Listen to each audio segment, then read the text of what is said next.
교과서 보면 지식의 부분이라고 되어 있는데 여기 있는 기억, 미음에 해당하는 사람들이 지식을 구분하고 있다.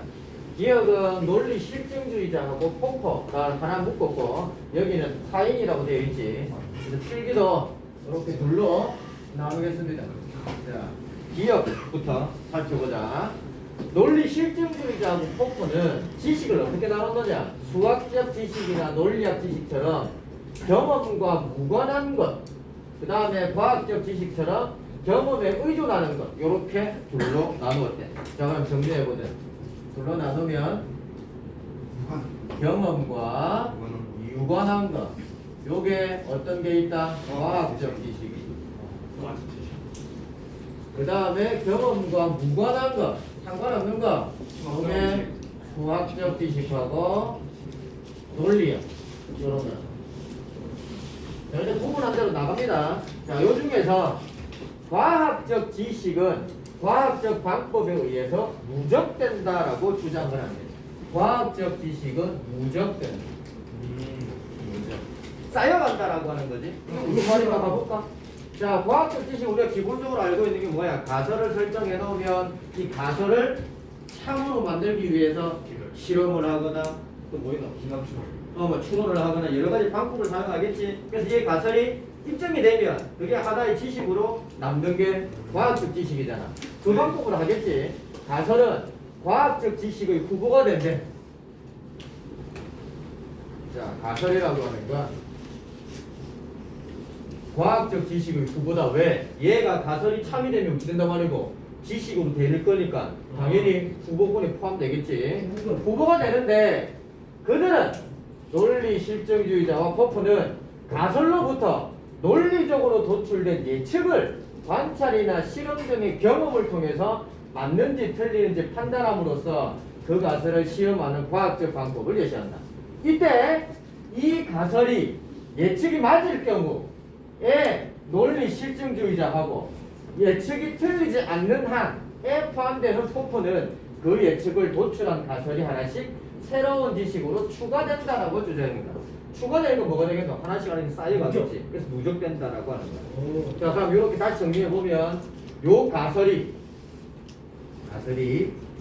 예측이 맞을 수 있는데 이 예측으로 가기 위해서는 뭘 해야 되느냐? 관찰이나 실험을 한대. 요렇게 되어서 이 가설이 예측으로 맞게 되면 폭포하고 논리 실증주의자는 서로 다르게 이야기하고 있지. 논리 실증주의자는 예측이 맞을 경우 폭포는 예측이 틀리지 않는 한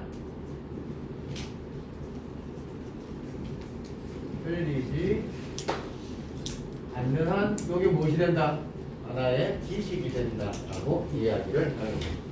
그래서 이 가설이라고 하는 게 논리적으로 도출되기 위해서는 이러한 경험이 필요하다라고 하는 거지. 관찰과 실험이라고 하는 건 과학적 지식이 포함되니까 당연히 경험과 관련성이 있다라고 이야기를 했어요. 그럼 이 지식이 누적되게 되면 하나의 지식으로 쌓이고 또 가설을 설정하고 예측이 맞게 되면 또 지식이 되니까 또 쌓이고 이게 바로 이 사람들이 이야기하는 지식이다라고 하는 거예요. 근데 콰이는 다르게 이야기를 하는데 자, 콰이 가보자. 어려운 게 있으면 바로 질문해라. 왜? 놀래라니. 자, 니은 콰이 가볼까? 콰이는 가설만 가지고서는 예측을 논리적으로 도출할 수 없단다.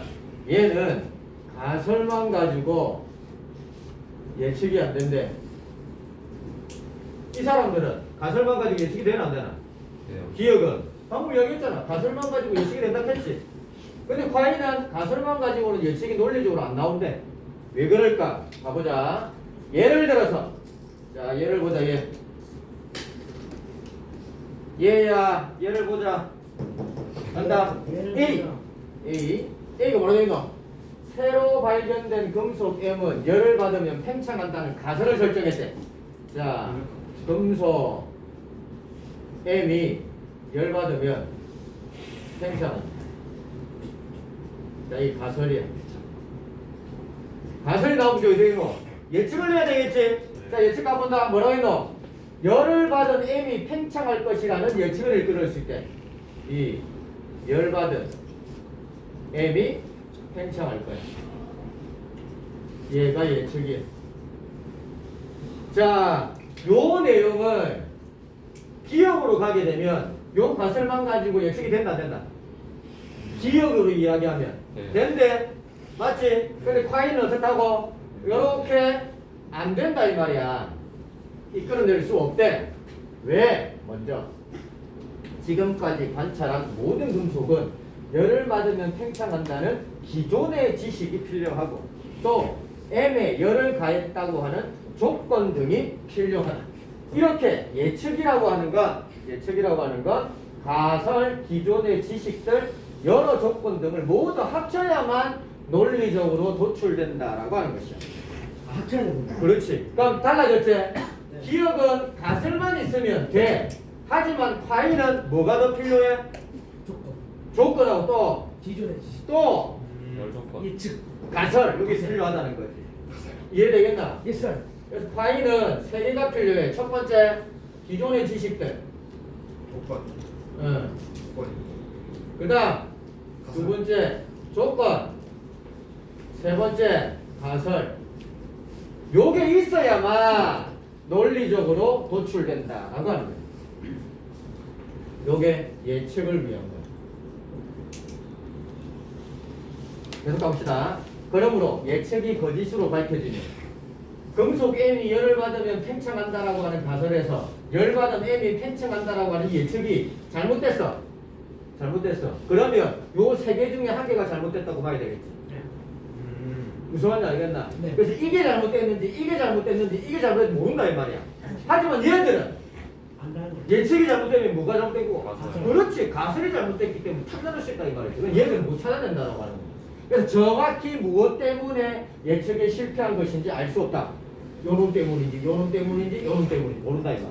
이로부터 과인은 개별적인 가설뿐만 아니라 기존의 지식들 또 조건 요게 바로 전체 지식이라고 합니다.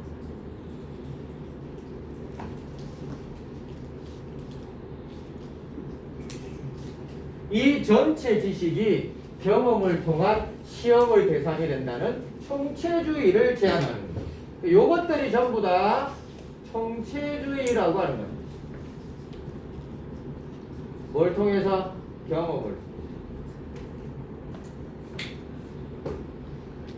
자, 그러면 기억하고 니은의 차이점은 정확하면 한 개네. 기억은 예측을 할 때 가설만 필요해. 니은은 가설에다가 기존의 지식하고 조건하고 이런 것들이 다 포함된다라고 하는. 그래서 과잉은 총체적으로 봐야 된다라고 하는 총체주의를 이야기를 한다면. 총체주의. 됐지 이제? 네.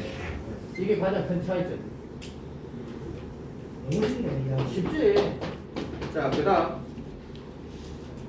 또 다른 이야기한다. 기억으로 또 갑니다.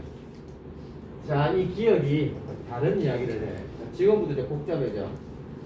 기억봐라.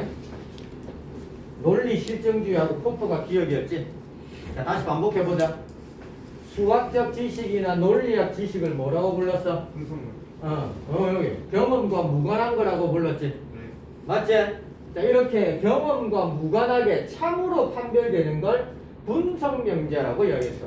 그러면 수학적 지식과 논리학 지식은 분석명제라고 보면 되겠네. 자, 그 다음 과학적 지식처럼 경험을 통해서 참으로 판별되는 걸 종합명제로 서로 다르게 구분을 했단다. 자, 그럼 나눠보자. 얘들은 종합명제가 있어.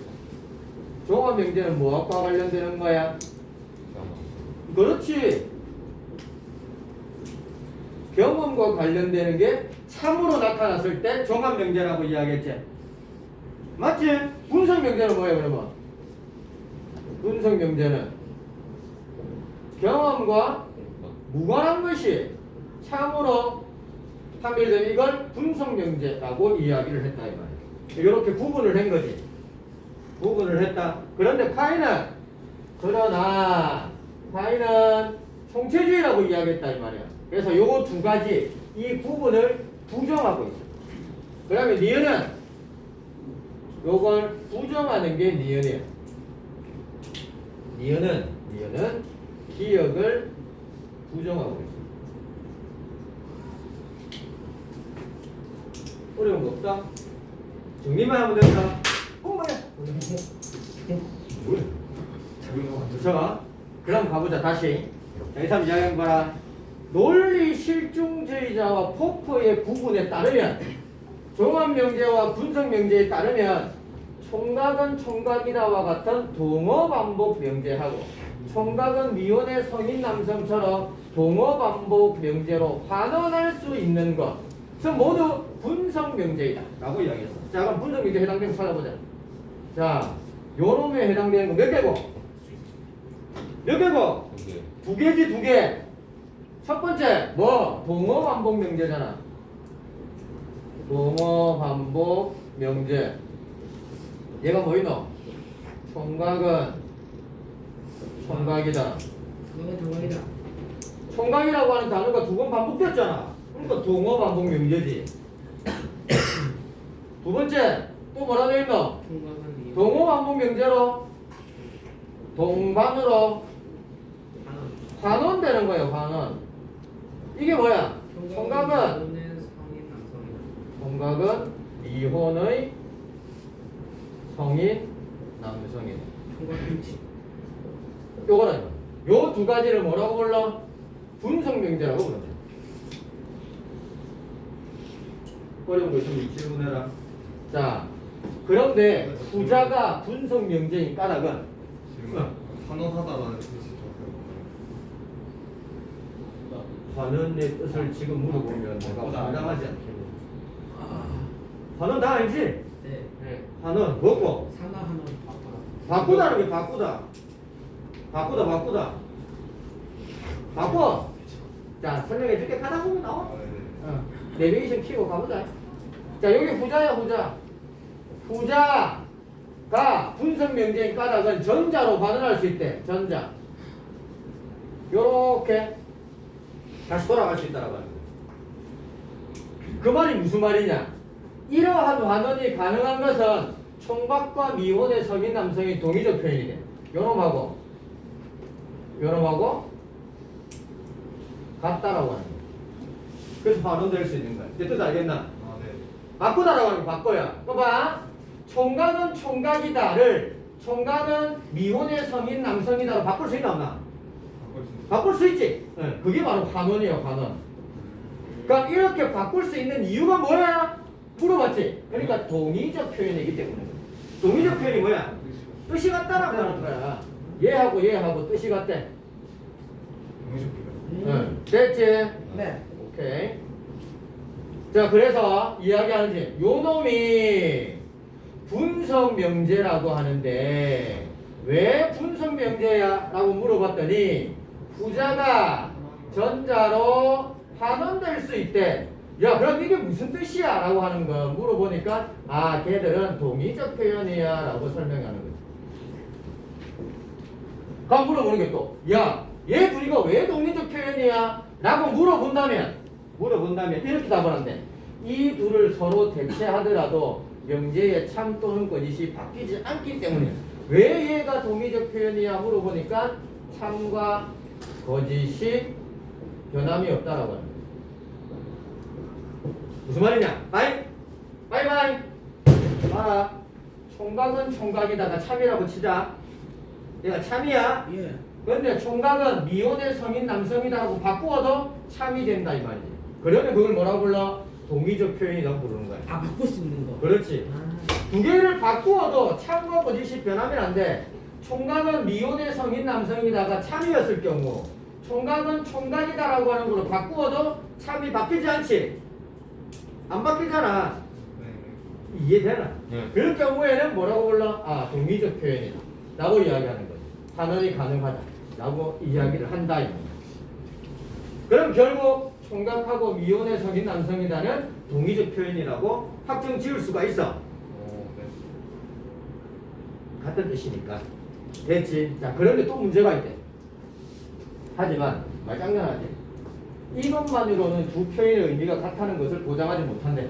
요렇게 바꾸고 참고 번식이 변하지 않는 것만으로는 야 총각하고 미혼의 성인 남성이다가 뜻이 같다라고 보장을 못하겠대.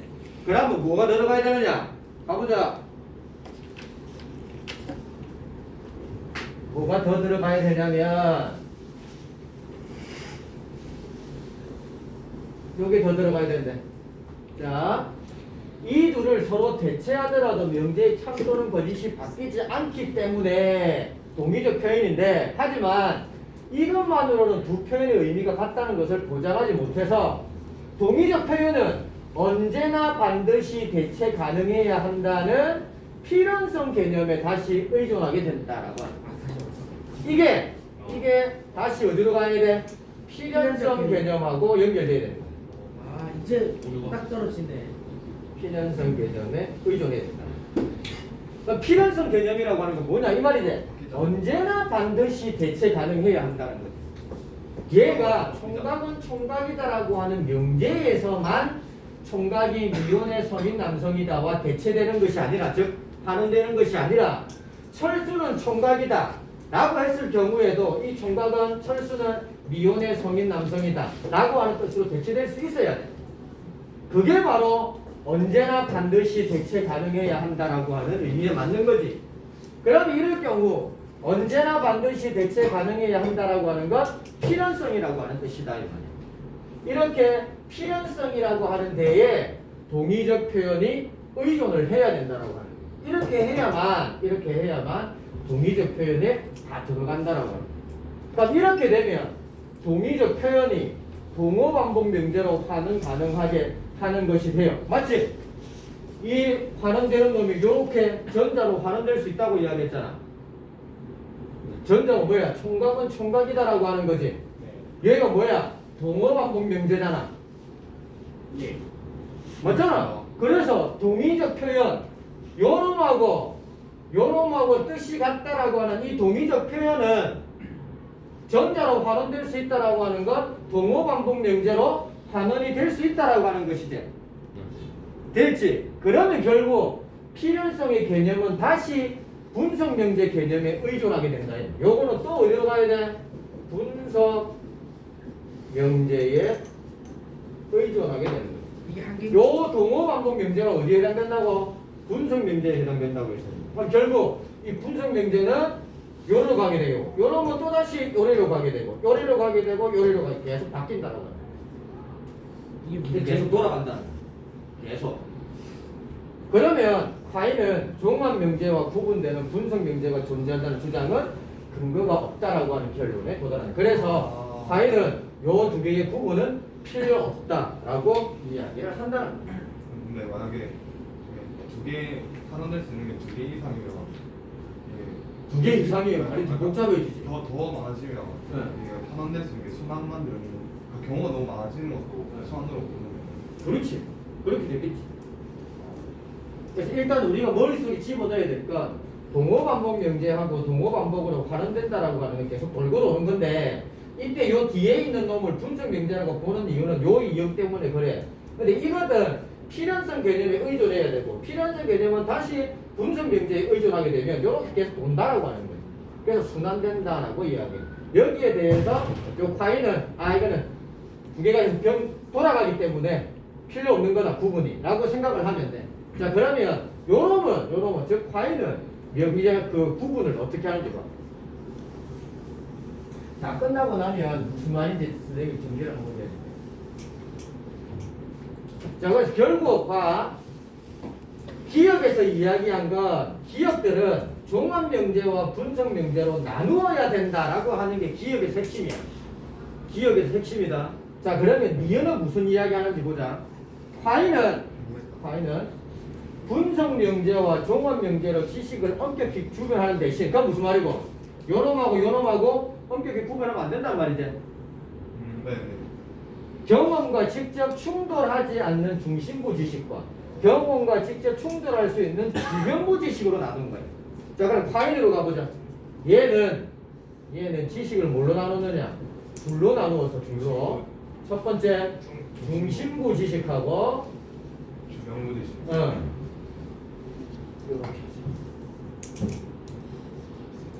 주변부 지식으로 나누어. 요거 정리하고 나면 무슨 말인지 알아. 자, 가본다. 경험과 직접 충돌하는 거. 어떤 놈이 생각했노? 경험과 직접 충돌하는 거. 요놈이라고 이야기했지. 얘는 경험과 직접 충돌해. 얘는 경험과 직접 충돌하지 않아. 요걸 그냥 간단하게 그림으로 그리면 이렇게 그릴 수 있겠지. 하나 그림으로 그리면 얘가 중심이고 얘가 주변이고 요 옆에 경험이 있는 거야. 그러면 이 주변부 지식은 경험하고 항상 충돌할 수 있잖아. 이해되겠나? 근데 얘는 얘하고 직접 충돌할 수 없지. 아 저런 상황이. 요렇게 구분을 해갖고 들어가면 쉽겠지. 자, 봐. 여기에서 이렇게 된다면 이제 떠올려 봐라. 경험과 직접 충돌하여 참거짓이 쉽게 바뀌는 주변부 지식. 자, 주변부 지식은 첫 번째 어떤 특징이 있느냐? 경험과 직접. 참과 거짓이 쉽게 바뀌어. 쉽게 바뀌어. 하지만 중심부 지식 가보자. 요거 준비 다 하면 금방 이해됩니다.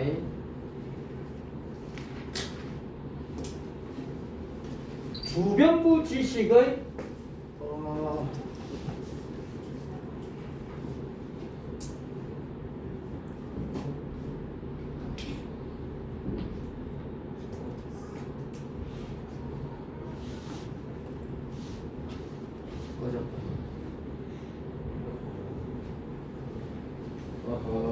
불상사가 생겼죠. 실력이 컷. 자, 주변부 지식의 토대가 되는 중심부 지식은 이라고 여기지. 그럼 두 번째. 자, 이거 보자. 얘는 주변부 지식의 토대가 되는 거야. 이 말이 무슨 말이야? 중심부 지식이 있어야만 주변부 지식이 있다라고 하는 거지.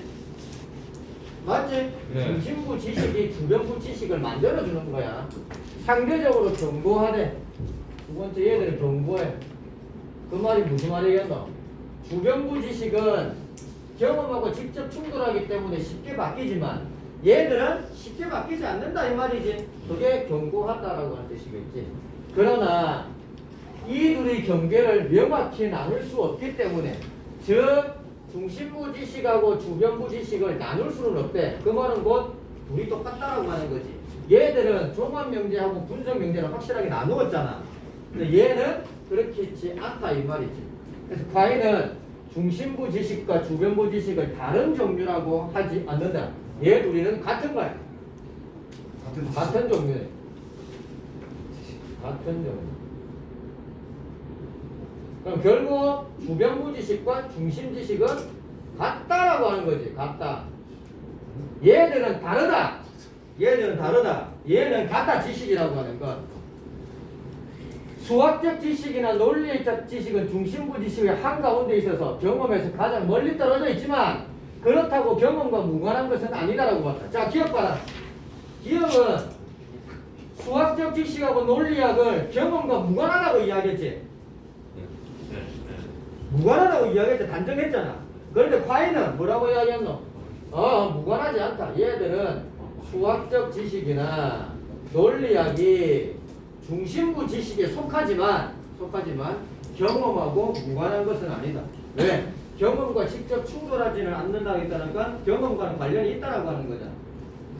이해되겠나? 관련이 있다라고 하는 의미를 포함하고 있는 거지. 그런데 주변부 지식이 경험과 충돌하여 거짓으로 밝혀지면 자, 얘가 거짓이라고 밝혀진다. 그러면 전체의 어느 부분을 수정해야 할지 고민하게 된다. 수정은 해야 되는데 어디를 수정해야 될지 고민을 하게 된다. 이때 주변부 지식을 수정하면 자, 가보자. 요놈도 수정할 수 있고 요놈도 수정할 수 있다는 것 같은데 자 지금 나와 있는 대로 봅시다. 주변부 지식이 만약에 거짓이다. 그럼 얘를 수정한대. 지금 문장 이해되나? 네 그렇습니다. 이렇게 되면 전체 지식의 변화가 크지가 않대. 요래 되더라도 전체 지식 변화는 미미하대. 하지만 중심부 지식을 수정하면 자 얘도 만약에 수정을 한다 치자. 수정을 하게 되면 관련된 다른 지식이 많기 때문에 전체 지식도 크게 변화하게 됩니다. 얘를 하게 되면 전체 지식 변화가 크다. 이렇게 이야기하는 거예요. 그럼 생각해봐. 아까 우리 그림 그렸던 거야. 자, 주변부 지식 요 경험하고 요 충돌했어. 요놈하고. 그러면 이 부분만 수정하면 돼. 그러면 중심부 지식하고는 별 연관이 없지. 그 다음에 주변부 지식이라도 요 부분만 수정하기 때문에 전체 지식의 변화는 요것만 일어난다 이 말이야. 요것만. 그런데 중심부 지식 여기가 수정했다 치자. 그러면 여기 전체 다 주변부와 관련 있지. 그럼 주변부에 많은 걸 바꿔야 되겠지. 이해되겠나? 그러면 여기 중심부 지식이 바뀌게 되면 주변부가 많이 바뀌기 때문에 전체적으로 봤을 때도 지식의 변화가 크다라고 이야기하는 거지. 그래서 중심부 지식은 잘 변하면 되겠나 안 되겠나? 안 돼. 얘는 잘 변하면 안 되겠지? 왜? 전체 주변부 지식이 다 달라져야 되기 때문에. 그래서 대부분의 경우에는 주변부 지식을 수정한대. 왜? 주변부 지식은 수정을 해도 전체 지식의 변화가 미미하기 때문에 대부분 수정이 되면 주변부 지식만 수정한다는 거예요. 대부분. 하지만 실용적인 필요 때문에 중심부 지식을 수정하는 경우도 있대. 자, 얘가 수정할 경우에는 어떤 조건이 붙는다? 실용적인 필요에 의해서 수정을 할 수 있다라고 합니다. 그럼 결국 중심부 지식도 변화될 수 있고 주변부 지식도 변화될 수 있지. 그래서 이 둘은 같은 것이기 때문에 같은 종류이기 때문에 변화될 수 있다라고 이야기를 하는 거예요. 이렇게 보면 돼. 그리하여 파이는 중심부 지식과 주변부 지식이 원칙적으로 모두 수정의 대상이 될 수 있다. 방금 봤잖아. 다 수정할 수 있으니까. 지식의 변화도 더 이상 개별적 지식이 단순히 누적되는 과정이 아니라고 이야기한다. 자, 기억은 지식이 어떻게 된다고? 누적된다고 이야기했지. 왜? 가설을 설정해서 그 예측이 맞으면, 예측이 틀리지 않으면 그게 하나의 지식이 되고 그 지식은 또 쌓인다 이 말이야. 하지만 얘들은 지식이 쌓이는 것이 아니라 변하면 하나의 지식이 될 수 있다라고 하는 거지. 얘들은 무조건 쌓여야 되고 얘는 쌓이지 않아도 된다라고 이야기합니다. 그럼 지식의 개념 자체가 달라졌지. 얘들은 경험과 무관함과 경험과 유관함과 둘로 나누었고, 다른 종류. 그래서 가설만 가지고도 논리적으로 예측이 가능하지만 파이는 가설만 가지고는 논리적 예측이 안 돼. 뭐가 필요해? 기존의 지식, 조건, 가설이 다 필요하다고 이야기했어요. 그 다음에 기억은 종합명제와 분석명제로 명확하게 나눌 수 있다라고 이야기했지만, 즉 수학적, 논리학적 지식하고 과학적 지식이 완전히 다르다라고 이야기했지. 하지만 과잉은 아니지. 수학적 지식과 논리학적 지식도 다 같을 수 있다라고 이야기하는 거지. 구분이 필요 없다라고 이야기를 한다 이거. 문제 풀다 보면 무슨 말인지 다 알겠어요. 말장난 많이 하고 있다라고 하는 게 눈에 들어오는. 그러니까 철학자들은 이렇게 말을 가지고 많이 학문을 만들어. 자, 그럼 지금까지 우리가 파인의 입장에서 쭉 이렇게 이야기를 하고 왔는데, 파인이 이야기하는 건 총체주의야. 자, 그럼 총체주의가 뭔지 살펴보자. 총체주의는 특정 가설에 대해, 예를 들어 요걸 하시자. 금속 M이 열을 받으면 팽창한다라고 하는 가설이 있다. 그 가설이 있어. 그럼 이 가설에 대해 제기되는 반박이 결정적인 것처럼 보이더라도 아니야. 금속 M은 열 받으면 팽창하지 않아 라고 반박이 할 수 있는데, 이 반박이 맞는 것 같아, 결정적인 것 같아, 그렇게 보이더라도 이 말이지. 그러면 가설을 바꿔야 돼, 안 바꿔야 돼? 바꿔요. 일반적이면 바꿔야 되겠지. 하지만 그 가설이 실용적으로 필요하다고 인정되면 이 반박이 거부할 수 없을 것처럼 100% 확실하지만 총체주의 입장에서는 야 이게 금속 M이 열을 받으면 팽창한다라고 하는 게 실용적으로 꼭 필요하다고 생각되는 거예요. 그러면 언제든 그와 같은 반박을 피하는 방법을 강구하여 즉 반박하고 다른 방향으로 생각한다는 거죠. 그렇게 해서라도 이 가설을 받아들일 수 있다. 이해되겠나? 쉽게 이야기하면 A라고 하는 가설에 대해서 반박을 했어. 근데 이 반박이 진짜야. 확실하게 맞는 것 같아. 어디에나 말고 여기 필요하면 쉽게 따라가는 거야. 씹을 거야. 뭔 조건 때문에 실용적으로 필요하다고 인정되면 반박 그게 100% 맞더라도 씹고 이 가설을 선택한다 이 말이지. 이게 총체주의. 이해됐나? 자, 그러나 총체주의는 A이면서 동시에 A가 아닐 수 없다와 같은 논리학의 법칙. 아까 여기서 논리학의 법칙은 가지가지 한다. 저 아직도 탄핵 안 했나? 가지가지 한다. 가지가지. 자, A이면서 동시에 A가 아닐 수 없다고 같은 논리학 법칙처럼 아무도 의심하지 않는 지식은 분석 명제로 분류하는 것이 아니냐는 비판에 답해야 된다. 총체주의는 방금 이야기했던 이 논리학을 다 어디다가 포함시켰어? 경험과 관련되는 것이라고 포함시켰지. 하지만 이 A이면서 동시에 A가 아닐 수 없다라고 하는 이 논리학의 법칙은 굳이 경험을 하지 않더라도 아무도 의심하지 않는 지식이다 이 말이야. 그런데 왜 경험에다가 포함시켜 놨느냐 라고 하는 질문을 하게 되면 그 질문에 대한 답을 준비해야 된다고 하는 거예요. 그 말은 결국 이 부분까지는 경험과 관련이 없다라고 수많은 학자들이 이야기하는데 그걸 왜 너희들은 계속 여기다가 집어넣느냐, 거기에 대한 비판에 대해서 곰곰이 고민을 해봐야 된다는 거예요. 이해되겠나? 네. 이해됐지? 자, 요렇게 해서 또 하나의 지문이 끝이 났습니다. 그럼 여기서는 무슨 이야기하고 있어? 총체주의가 이런 점은 좋네. 하지만 이런 건 비판을 받고 있네 라고 하는 것이라고 볼 수가 있겠지. 됐지? 자, 그럼